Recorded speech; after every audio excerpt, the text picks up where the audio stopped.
В этом видео я расскажу вам о нескольких моделях поведения в отношениях. И именно эти модели, которые я озвучу, они чаще всего приводят к проблемам в отношениях, поэтому посмотрите это короткое видео и продиагностируйте себя. Может быть, вы просто с партнером застряли в этой модели, и выйти из этой модели уже будет достаточно для решения каких-то важных для вас проблем. Я психолог Наталья Корнеева, это канал про отношения.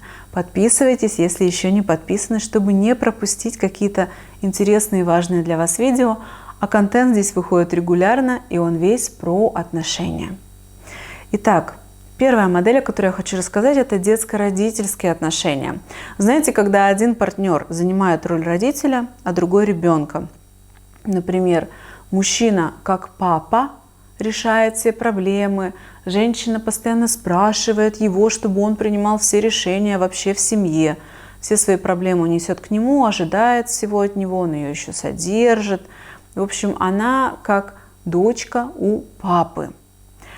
Или бывает наоборот. Женщина занимает роль мамы, а мужчина роль сынка.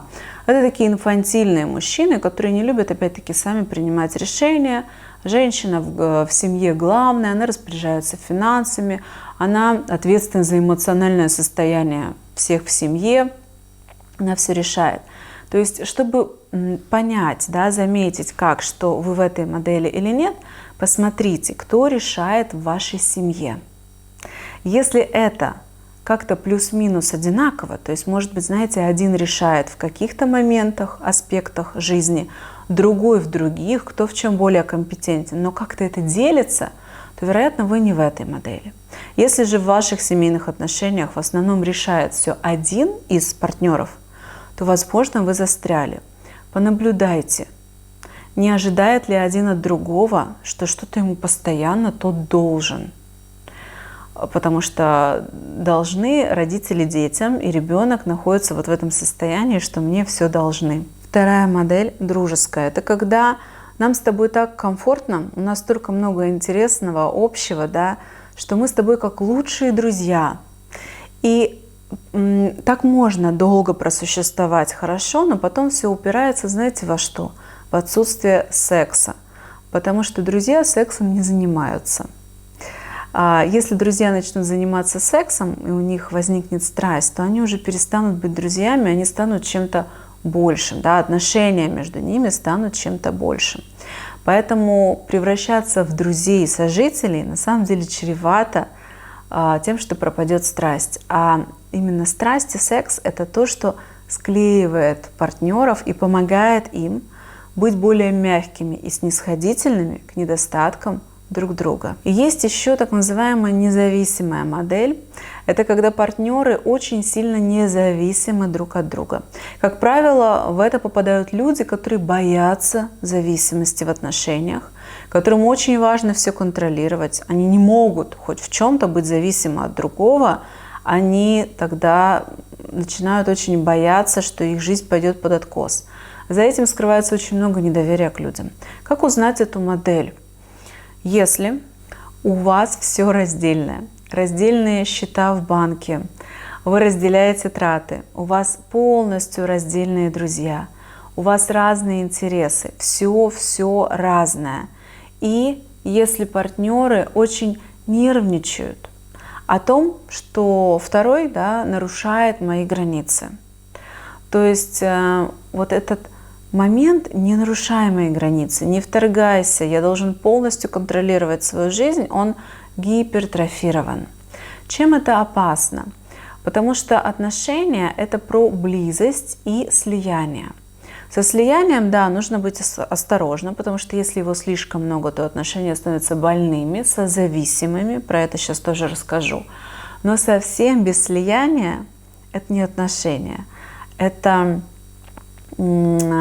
просто жизни вместе в одном помещении. Опять-таки, если нет слияния в здоровом количестве, в здравой форме, если нет доверия, вот этого сопричастности, секса, то тогда становится непонятно, зачем мне идти навстречу партнеру, зачем мне где-то закрывать глаза на его какие-то неидеальности. мне тогда начнет в нем все не нравиться. И вот здесь зарождаются все эти конфликты.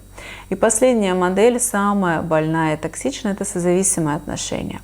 В созависимых отношениях всегда один зависимый.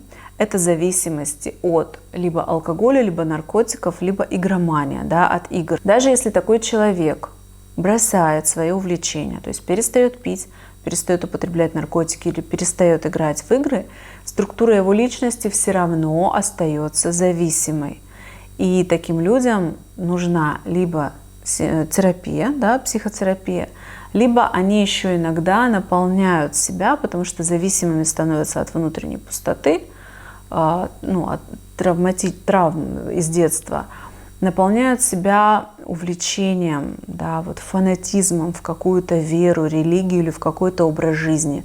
Например, люди, которые с головой уходят в здоровое питание, в спорт, в вегетарианство, да, вот эти крайности, как правило, какие-то свои нарушения личностные этим компенсируют. В таких отношениях, в созависимых, второй, который живет с этим зависимым, всегда контрзависимый. То есть он тоже не в порядке, хотя на фоне зависимого в социуме он кажется таким прям ангелочком, который спасает этого бедного несчастного, который вот такой непутевый. Контрзависимый на самом деле в этих отношениях реализует свою важную потребность все контролировать.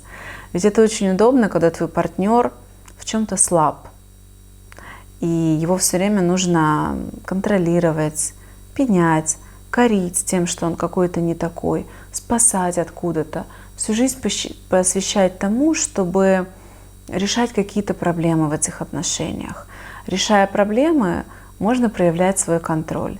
А отпустить контроль и пустить жизнь на самотек и просто наслаждаться моментом гиперконтролеры, да, вот эти контрзависимые люди, не могут.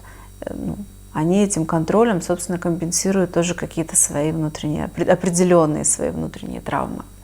Я рассказала вам о проблемных моделях отношений. Хотите видео о тоже модели поведения в отношениях, да, нескольких, которые очень здоровые, эффективные и в которых меньше всего конфликтов и проблем. То есть то, к чему стоит стремиться.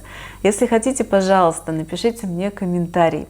Если я увижу, что вам это интересно, то я скорее пойду снимать это видео. Потому что мне хочется снимать на те темы, которые интересны вам. Поэтому, если у вас есть какие-то еще идеи, о чем вам хотелось бы посмотреть видео на этом канале, пожалуйста, делитесь ими в комментариях. Ставьте лайк, если это видео вам полезно. И до встречи в следующих видео.